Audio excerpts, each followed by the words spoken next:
Assalamualaikum warahmatullahi dan selamat sejahtera. Dasar yang baik lahir daripada niat yang murni dan niat itu berakar pada integriti.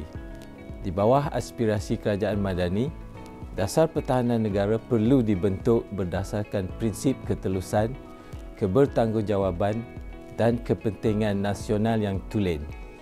Sebagai pemegang amanah rakyat, kita tidak boleh sesekali membiarkan dasar kita dipengaruhi oleh kepentingan sempit atau tekanan luar yang menjejaskan ketelusan.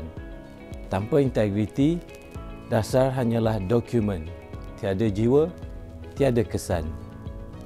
Kerajaan juga telah menetapkan hala tuju melalui reformasi institusi dan pelaksanaan strategi pembanterasan rasuah nasional 2024-2028 yang dilancarkan oleh Perdana Menteri Yang Amat Berhormat Datuk Seri Anwar Ibrahim pada 7 Mei 2024.